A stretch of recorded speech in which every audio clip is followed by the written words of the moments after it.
Park Do-hyun wiped the grease from his hands and looked out the small window of his workshop. The stars stretched forever into the black emptiness of space. He had worked on Horizon 7 station for 3 years now, fixing broken ships and damaged engines. It was simple work, quiet work. He liked it that way. The station floated at the edge of human space, where traders and travelers stopped to refuel before going deeper into the galaxy. Do-hyun had seen many strange things here. Aliens of all kinds passed through, some with scales, some with feathers, some with too many eyes. He fixed their ships, took their credits, and asked no questions, but he had never seen anyone like her.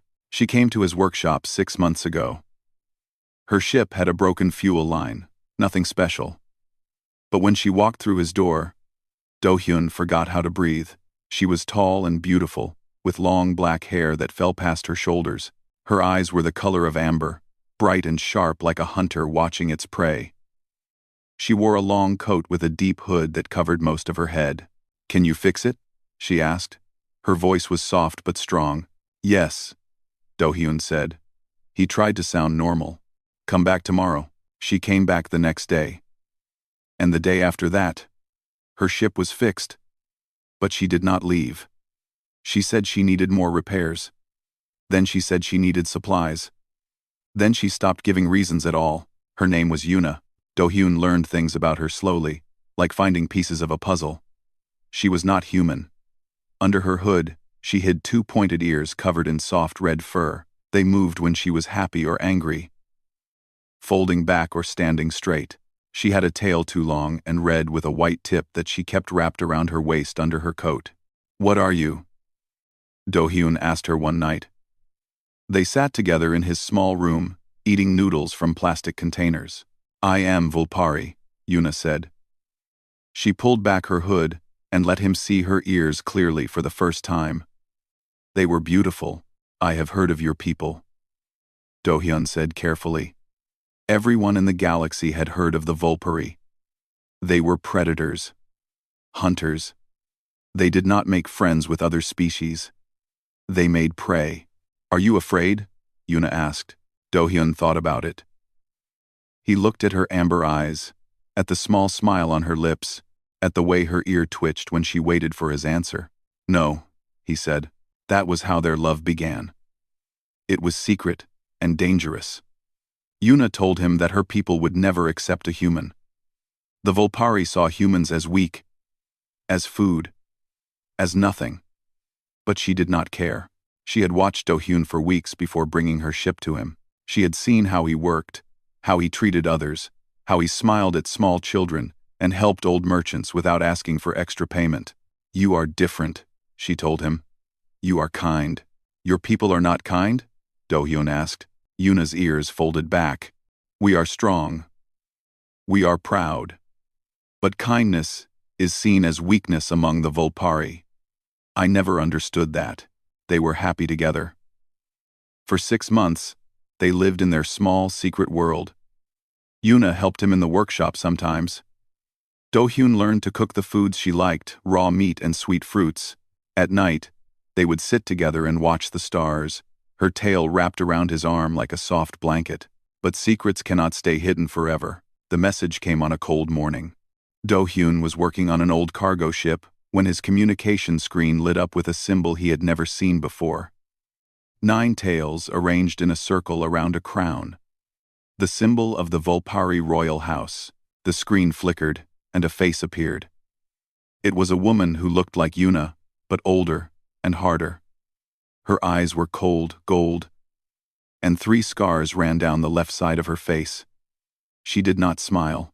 "Human," she said. "You are Park Do-hyun." It was not a question. "Yes," Do-hyun said. His heart beat fast in his chest. "I am General Mira of the Volpari Royal Guard. You have been summoned to appear before Queen Mother Nari. A ship will arrive to collect you in 3 hours. If you try to run, we will find you. If you resist, we will take you by force." The screen went dark. Do-hyun stood frozen. His tools fell from his hands and hit the floor with a loud clang. Queen Mother Nari, the ruler of all Volpari, the most powerful predator in the known galaxy. She knew about him. She knew about Yuna. He ran.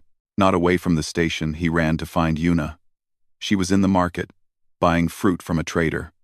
When she saw his face, her ears went flat against her head. "What happened?" she asked.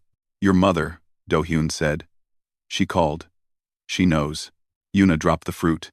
It rolled across the floor, forgotten. Her face became pale. "No. No. No. How did she find out? I was so careful. What do I do?" Do-hyun asked. "They are coming for me." Before Yuna could answer, another voice spoke behind them. "You should have been more careful, sister." They turned. A young woman stood there, looking like a smaller version of Yuna. She had the same amber eyes, the same red ears, but her face was sharper, more serious. Her tail swished behind her with agitation. "Hana," Yuna said. "What are you doing here?" "Mother sent me ahead of the soldiers," Hana said. She looked at Do-hyun with an expression he could not read. "She wanted me to see the human who stole my sister's heart."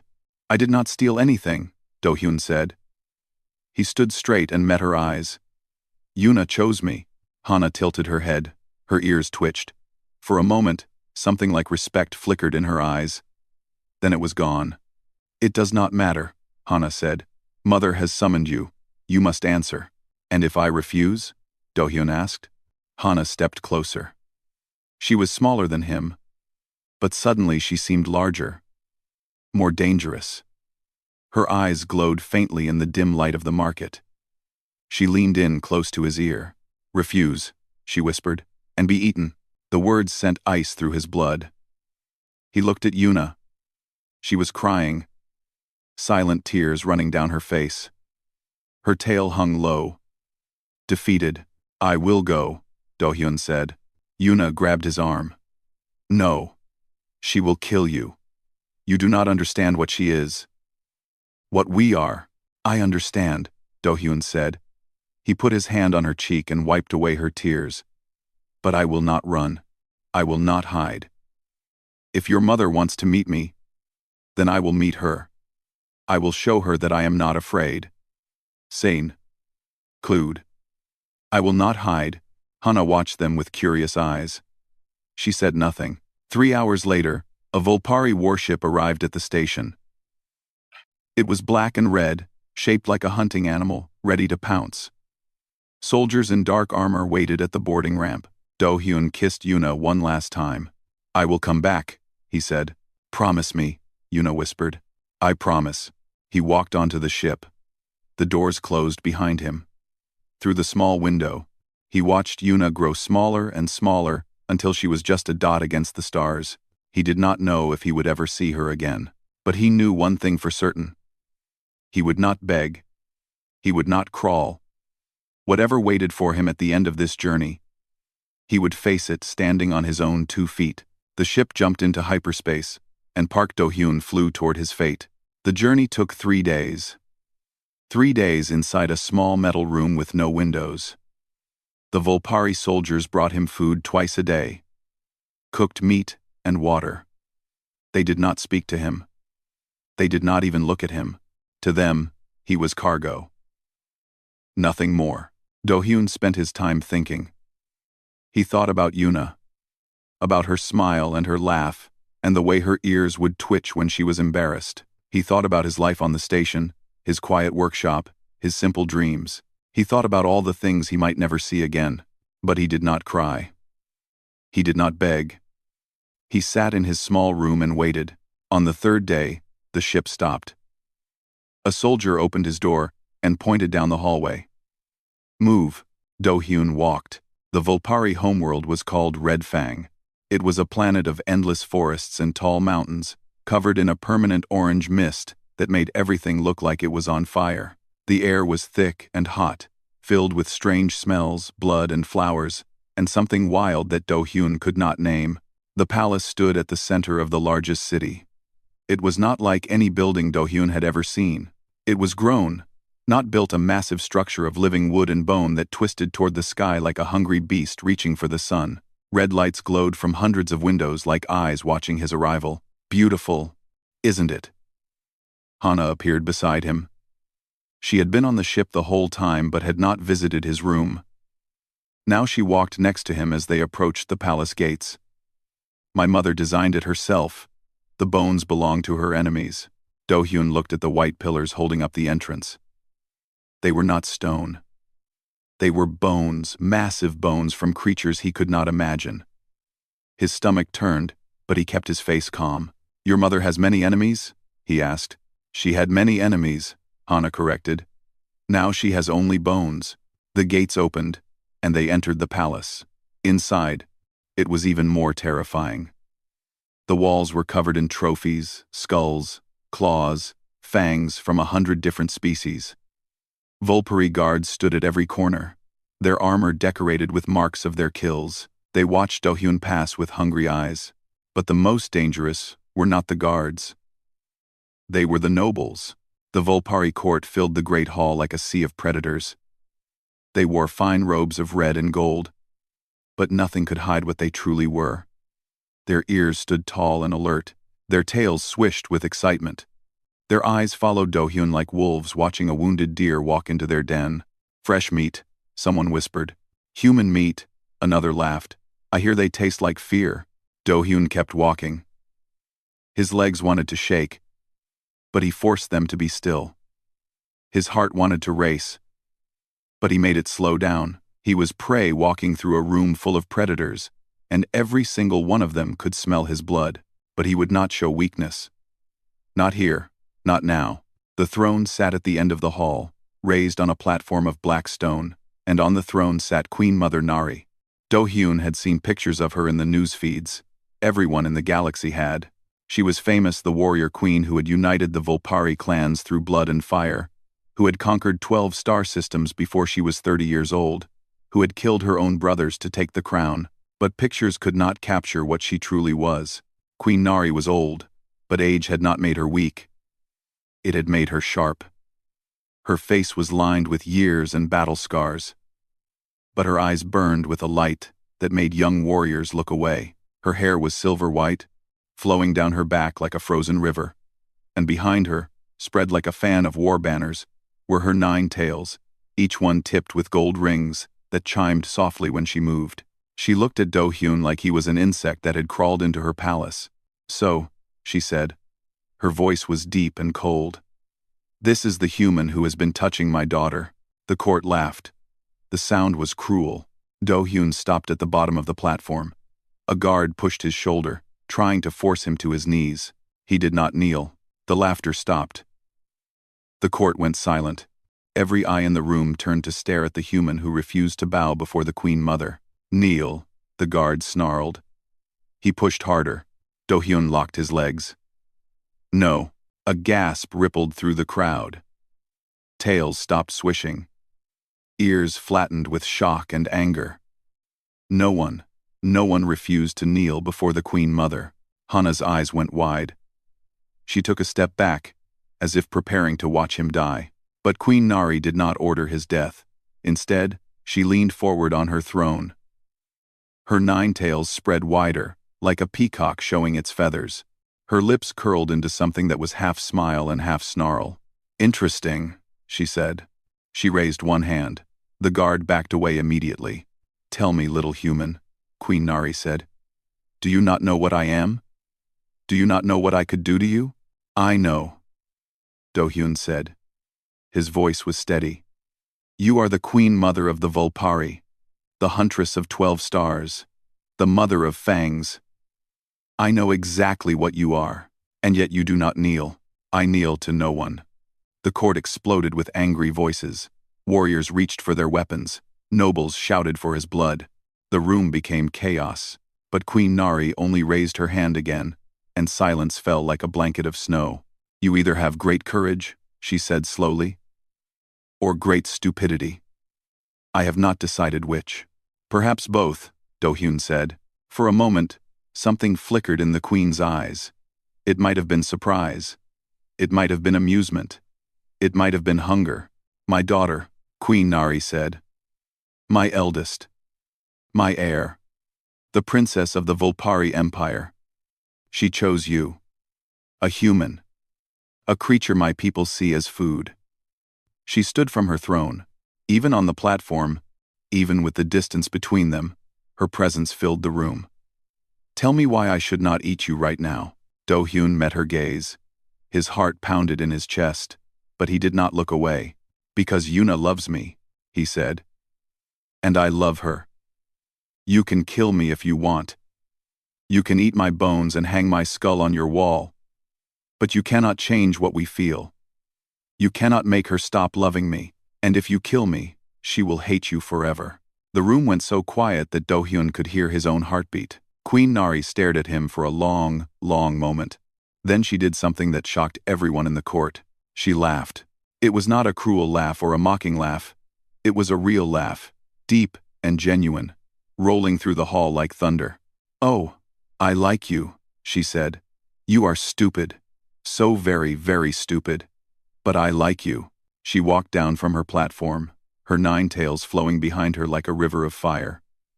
The court parted for her, nobles pressing themselves against the walls. She stopped directly in front of Do-hyun. She was taller than him. Her eyes looked down into his, burning gold meeting simple brown.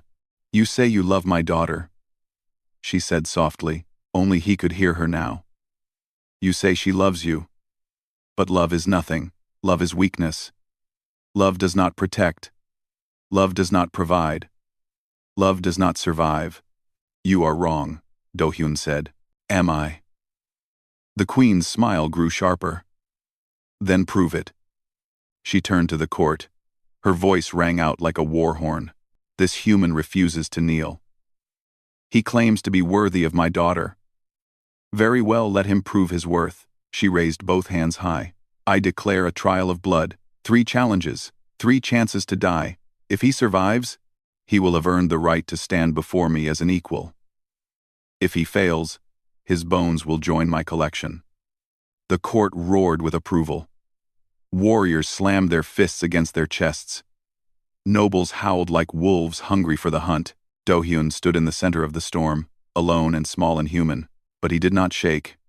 He did not beg. He thought of Yuna's smile, and he prepared to fight. They gave him 1 night to prepare. 1 night in a cold stone room with nothing but a thin bed and a bucket of water. No weapons. No armor. No help. Do-hyun did not sleep. He sat on the floor and thought. The Volpari were stronger than him, faster than him. Their claws could cut through metal. Their teeth could crush bone. In a fair fight, he would die in seconds, so he would not fight fair. Humans were not the strongest species in the galaxy. They were not the fastest, or the smartest, or the most powerful. But they had survived. They had spread across the stars. They had built an empire that stood against every enemy that tried to destroy them. Why? Because humans adapted. Humans learned. Humans refused to give up. Do-hyun closed his eyes and remembered his grandfather's words. The old man had been a soldier in the Earth Defense Forces, a veteran of 3 wars. He used to sit young Do-hyun on his knee and tell him stories. "Boy," his grandfather would say, "the universe is full of monsters bigger and stronger than us. Do you know how we beat them? We outthink them. We outlast them. We make them fight our war, not theirs." Do-hyun opened his eyes. He would not try to be a Volpari warrior. He would be something they had never faced before. He would be human. The first challenge came at dawn. They took him to an arena built into the side of a mountain. Thousands of Volpari filled the seats, their howls echoing off the stone walls. Queen Nari sat in a royal box high above. Her 9 tails spread behind her like a crown. Beside her, Hana watched with unreadable eyes. A massive gate opened on the far side of the arena. Something roared, a sound so deep and terrible that Do-hyun felt it in his bones. The beast that emerged was nightmare-given flesh. It was twice the size of a shuttle, with 6 legs and scales like black armor. Its head was all teeth. 3 rows of them, each as long as Do-hyun's arm. Its eyes glowed red with mindless hunger. The Shadow Fang. An announcer's voice boomed. "Predator of the deep forests. No warrior has killed one alone in 200 years." The crowd roared with excitement. They expected to watch him die. Do-hyun did not run. He walked slowly to the center of the arena, his eyes never leaving the beast. His heart pounded, but his hands were steady. The Shadowfang charged. At the last moment, Do-hyun threw himself to the side. The beast's jaws snapped shut on empty air. It spun. Confused, its prey should not move like that. Its prey should be frozen with fear. Do-hyun ran toward the arena wall. The beast followed, massive legs shaking the ground. Do-hyun grabbed a loose stone from the broken edge of the wall, a piece as big as his head, and turned. The Shadowfang opened its mouth for the killing bite. Do-hyun threw the stone. Not at the beast's armored body. At its eyes. The stone struck true. The beast screamed a horrible sound of pain and rage. It stumbled. One eye destroyed. Blood pouring down its face. It swung its head wildly, trying to find the tiny creature that had hurt it. Do-hyun was already moving. He had seen the beast's weakness, the soft skin where its legs met its body, unprotected by scales. He grabbed a sharp piece of broken metal from the arena floor, probably from some ancient weapon, and ran beneath the beast while it thrashed in pain. He drove the metal deep into the soft flesh. The Shadowfang collapsed. Its legs gave out, and its massive body crashed to the ground. It tried to rise, but its muscles no longer obeyed. Do-hyun had cut something important. He climbed onto its head. The beast snapped weakly at him, but it was dying. Do-hyun found another soft spot where the skull met the neck and drove his makeshift weapon in with all his strength. The Shadowfang went still. The arena was silent. Thousands of Vulpari stared in disbelief. A human? A weak, soft, prey human had killed a Shadowfang. Alone. With nothing but rocks and scrap metal. Then, slowly, someone began to clap. Another joined. Then another. The sound grew, until the entire arena was filled with applause and howls of approval. Queen Nari did not clap. But she smiled. The second challenge came at noon. They brought him to a room filled with puzzles. Ancient Vulpari riddles carved into stone, mechanisms of wood and bone that needed to be solved. A Vulpari scholar explained the rules. He had 1 hour to complete all 12 puzzles. If he failed, poison gas would fill the room. The puzzles were designed for Vulpari minds patterns, based on hunting, on tracking prey, on reading the forest.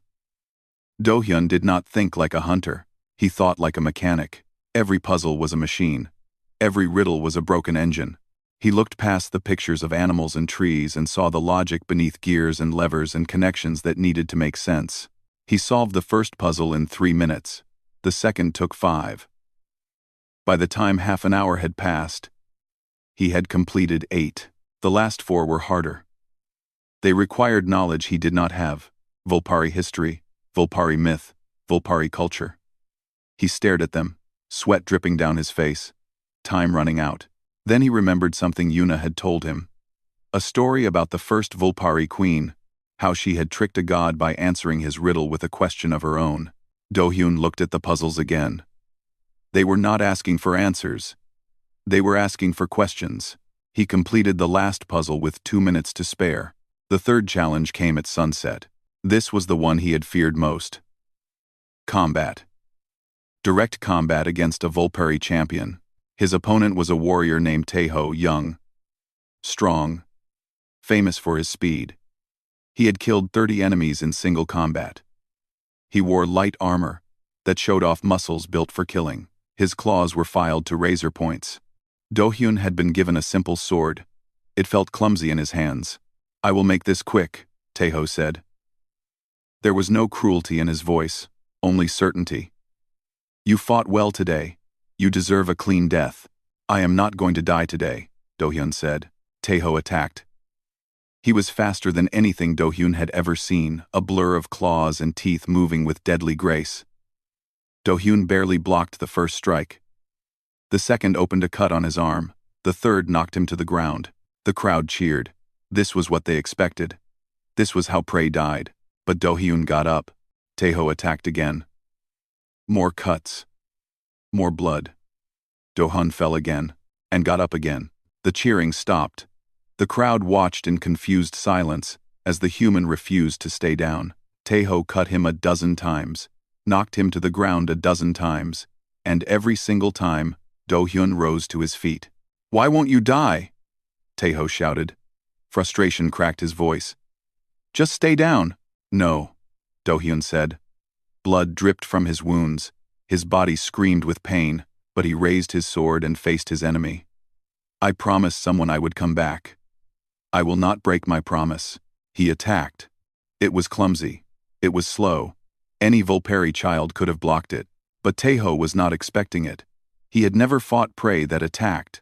His body moved on instinct, stepping back, and in that moment of confusion, Do-hyun's sword found its mark, a shallow cut across Taeho's cheek. First blood. The arena exploded. Not with cheers for Taeho, but with cheers for Do-hyun. Warriors who had called him prey now shouted his name. Nobles who had wanted his death now raised their fists in salute. Taeho touched his bleeding cheek. He stared at the blood on his fingers. Then he looked at Do-hyun, this broken, bleeding human who refused to fall, and something changed in his eyes. "Respect. You have drawn my blood," Taeho said slowly. "By ancient law, the challenge is complete. You have earned your life." He dropped to one knee and bowed his head. "Rise, warrior," Taeho said. "You have proven yourself." Do-hyun stood in the center of the arena, covered in blood and barely able to breathe. But he stood. He was alive. He had survived. High above, in her royal box, Queen Nari watched with an expression no one had ever seen on her face before. Surprise, and something that might have been hope. Do-hyun woke in a bed softer than clouds. His wounds had been cleaned and wrapped in white bandages. Someone had dressed him in fine silk clothes, red and gold, the colors of the royal house. He tried to sit up. Pain shot through his body, and he fell back with a groan. "Do not move too quickly," a voice said. "Your body needs time to heal." Hana sat in a chair beside his bed. She looked different than before, softer somehow. The sharp edges of her face smoothed by something he could not name. Her tail lay still across her lap instead of swishing with agitation. "How long was I asleep?" Do-hyun asked. 2 days, Hana said. The healers were worried. "You lost much blood." Do-hyun looked at his bandaged arms. "I have felt better." To his surprise, Hana laughed. It was a small sound, almost shy. Nothing like the cold warning she had given him on the station. "You are strange," she said. "I have watched warriors cry after easier trials. You make jokes. If I do not laugh, I might scream," Do-hyun admitted. "And screaming seems undignified." Hana studied him for a long moment. Her amber eyes were thoughtful. "I was wrong about you," she said quietly. "When I first saw you, I thought you were just prey, another weak human who would die at my mother's feet. But you are not weak. You are—" She struggled to find the word. "Different. Is that good?" "I do not know yet." Hana stood.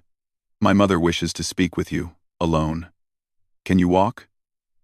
Do-hyun tested his legs. They hurt, but they worked. "Yes." Hana led him through the palace. The halls were empty now, no nobles, no guards, just endless corridors of living wood and bone. They walked in silence until they reached a door carved with 9 tails. "This is my mother's private chamber," Hana said.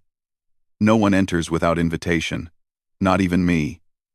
She looked at him with something that might have been concern. "Be careful. My mother is more dangerous when she is quiet than when she is angry. Thank you for the warning. Thank me by surviving." Hana turned and walked away. Her tail brushed against his hand as she passed an accident. Perhaps, or perhaps not. Do-hyun pushed open the door. Queen Nari's private chamber was not what he expected. There were no skulls on the walls, no trophies of her conquests. Instead, the room was filled with plants, flowers, and vines growing from every surface, filling the air with sweet perfume. Soft lights glowed like captured stars. A small waterfall trickled in one corner. It was beautiful. It was peaceful. It was the room of someone who was tired of war. Queen Nari stood by a window, looking out at the orange sky. She did not turn when he entered. "Come," she said. "Sit." A table had been set with food and wine. Do-hyun sat carefully, his wounds protesting the movement. The queen remained at the window. "My daughter loves you," she said. It was not a question. "Yes. And you love her?" "Yes." Queen Nari finally turned.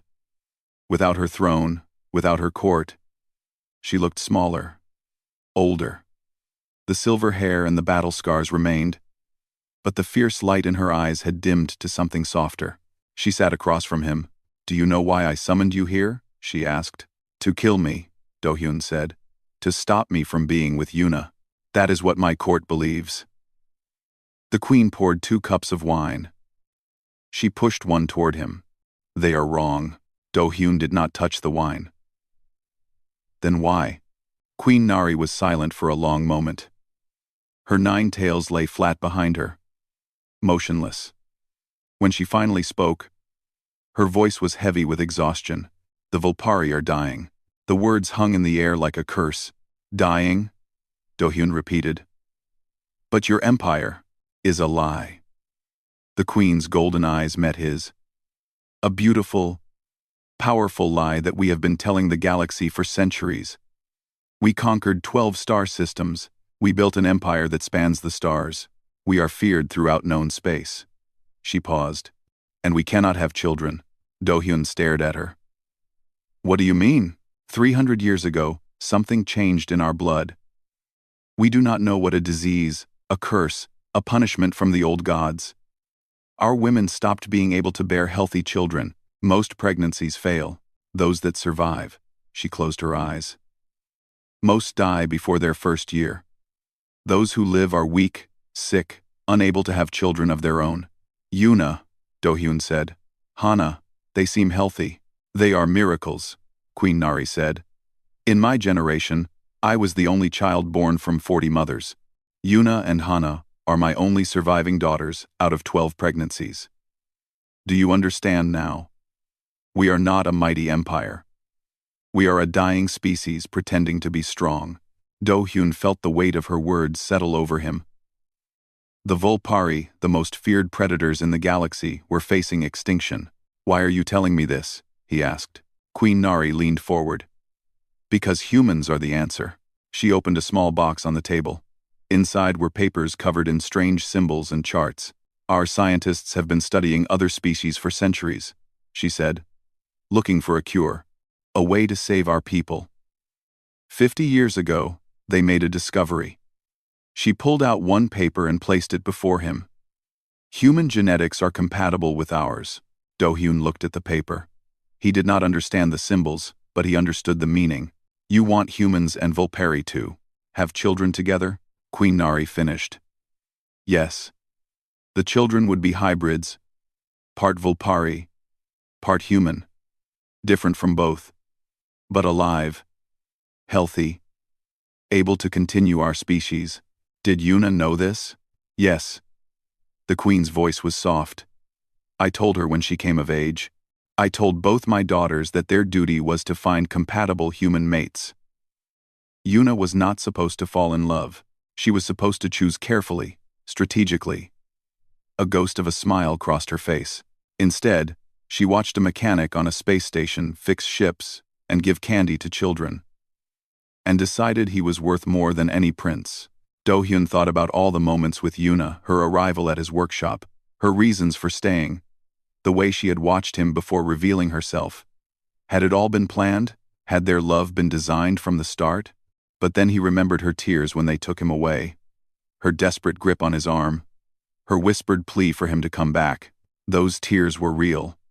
That love was real. "Yuna chose me," he said slowly. "Not because you told her to, because she wanted to." "Yes," Queen Nari agreed. "That is why I brought you here. I needed to see for myself what kind of human had captured my daughter's heart. I needed to know if you were worthy not of being her mate, but of being the father of the next generation of Volpari." "And now?"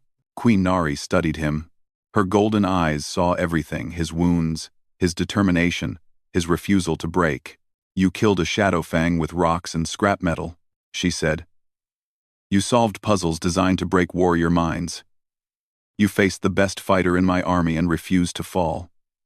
You stood before me, the most feared ruler in the galaxy, and did not kneel." She stood and walked around the table. She stopped in front of him and did something that no one in the court would ever believe. She knelt before him. "Park Do-hyun," Queen Nari said. "I do not ask this as a queen. I ask this as a mother, as the last hope of a dying people. Will you stay? Will you be part of our family? Will you help us survive?" Do-hyun looked at the ancient predator kneeling at his feet. He saw her pride, her strength, her desperation. He saw a mother willing to bow her head for her children's future. He thought of Yuna. He thought of Hana. He thought of all the Volpari who had cheered his name in the arena. "I have conditions," he said. Queen Nari raised her head. "Name them. I will not be property. I will not be a pet. I will be Yuna's equal, her partner, not her possession. I will have a voice in decisions that affect my life. And I will be allowed to teach my children about human culture, human values, human ways." "Is that all?" Do-hyun took a deep breath. "One more thing. I want to change how your people see humans. Not as prey, not as food, as friends, as allies. If I am going to be part of your world, I want to build a bridge between our species." Queen Nari was silent. Her tails began to move slowly at first, then faster. It took Do-hyun a moment to realize what was happening. She was happy. "You ask for nothing for yourself," she said. "No gold, no power, no titles. You ask only for respect and the chance to help others. Is that strange?" "It is the strangest thing I have ever heard." Queen Nari rose to her feet. "And it is exactly why you are perfect." Queen Nari's still body is perfected. She extended her hand not as a queen to a subject, but as a family member to another. "Welcome to the pack, Park Do-hyun," she said. "Welcome to our family." Do-hyun took her hand. Outside the window, the orange sky of Red Fang began to clear. For the first time in centuries, stars became visible through the mist. A new future was beginning. The news spread across the galaxy like wildfire. A human had been adopted into the Volpari royal house. Not as a slave. Not as a prisoner. As family. The most feared predators in known space had opened their doors to the species they once called prey. Reporters filled every news station with endless debate. Politicians argued in government halls. Military leaders worried about what this meant for the balance of power. But ordinary people, human and alien alike, watched with something else in their eyes. Hope. Do-hyun stood on the balcony of his new room in the palace. 3 months had passed since his trials. 3 months since Queen Nari had knelt before him. 3 months since his life had changed forever. Yuna wrapped her arms around him from behind. Her tail curled around his waist, warm and soft. "What are you thinking about?" she asked. "Everything," Do-hyun said. "Nothing. How strange my life has become." Yuna rested her chin on his shoulder. "Do you regret it?" "Never." He turned in her arms and looked at her face, her amber eyes, her pointed ears, the small smile that had stolen his heart. "I would do it all again. Every cut, every challenge, every moment of fear. Even the part where Hana told you to refuse and be eaten?" Do-hyun laughed. "Even that part." They kissed as the sun set over Red Fang, painting the sky in colors of fire and gold. The bonding ceremony was held 1 week later. Every noble family in the Volpari Empire attended. Warriors who had once called for his death now bowed as he passed. The great hall, the same hall where he had refused to kneel, was decorated with flowers and lights for the celebration. Queen Nari performed the ceremony herself. She wore robes of white and silver, her 9 tails adorned with ribbons of red and gold. She looked like a goddess from ancient stories. "In the old days," she announced to the crowd, "our people bonded through blood and conquest. We took what we wanted. We destroyed what stood in our way. This was our tradition. This was our pride." She paused. Her golden eyes swept across the hall. "But traditions can become chains. Pride can become poison. For 300 years, we have clung to old ways while our people slowly die. We called ourselves strong while we grew weaker with each generation.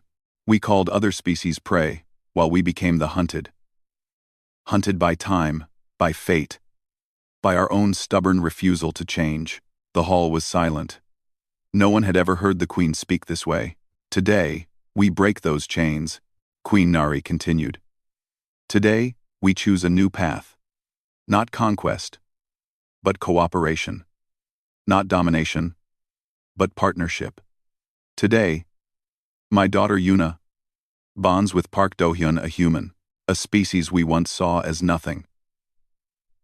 And through their union, we will find hope for our future. She gestured for Do-hyun and Yuna to step forward. They stood before the throne, hand in hand. Park Do-hyun, the Queen said, do you swear to stand beside my daughter in all things? To protect her when she is weak? To support her when she is strong? To love her through peace and through war? I swear, Do-hyun said. Yuna, the Queen continued, do you swear to stand beside this human in all things? To honor his ways as he honors yours? To build with him a new future for our people? I swear, Yuna said. Queen Nari smiled, a real smile, warm and proud. Then by my authority as Queen Mother, I declare you bonded. Partners. Family. She raised her voice so everyone could hear. Let it be known throughout the empire and beyond. Park Do-hyun is Volpari now. Any who threaten him, threaten the crown. Any who stand against him, stand against us all. The hall erupted in cheers. Do-hyun felt Yuna squeeze his hand. He looked at her shining eyes, at the happy twitch of her ears, at the love written across her face. He was no longer a mechanic from a space station. He was home. Hana found him later that night, standing alone in the garden while the celebration continued inside. Hiding from your own party? She asked. Taking a moment, Do-hyun said. It is all very overwhelming. Hana stood beside him. She had grown more comfortable around him in the past 3 months, less formal, less guarded. Sometimes she even laughed at his jokes. I owe you an apology, she said. For what? For what I said when we first met. Refuse and be eaten. Hana's ears folded back with embarrassment. I was cruel. I expected you to be weak. I expected you to fail. I wanted you to fail. Why? Because I was jealous. Hana looked at the ground. Yuna had always been the special one. The heir. The hope of our people. I was just the younger sister, always in her shadow. When she chose you a human, I saw it as proof that she would succeed where I could only watch. I hated you for that. And now? Hana raised her head. Her amber eyes met his. Now I see why she chose you. You are kind and brave and stubborn in the best ways. You faced our mother without fear. You earned the respect of warriors who have never respected anyone outside our species. She paused. You are my brother now, and I am proud to call you family. She did something unexpected. She hugged him. It was quick and awkward. Volpari did not hug often, but it was real. Thank you, Do-hyun said. Sister. Hana smiled. Do not let it go to your head. 1 year later, the galaxy looked different. The Volpari Empire announced a formal alliance with the human Commonwealth. Trade routes opened between their territories. Scientists from both species worked together on projects that neither could accomplish alone. For the first time in history, Volpari and humans walked the same streets, shared the same tables, called each other friends. Do-hyun became something unexpected, a symbol. Not a politician or a general, but something more important.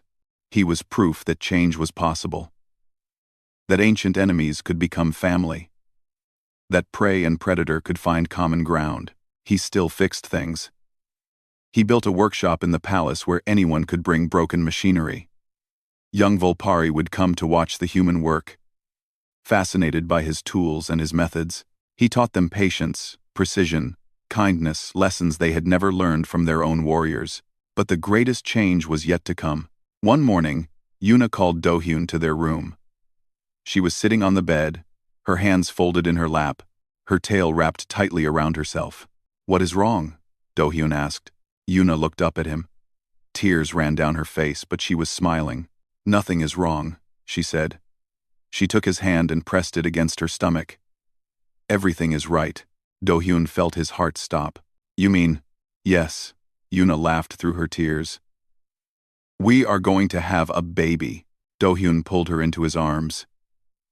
He held her tight, feeling her heartbeat against his chest, feeling the warmth of her body, feeling the impossible miracle growing inside her.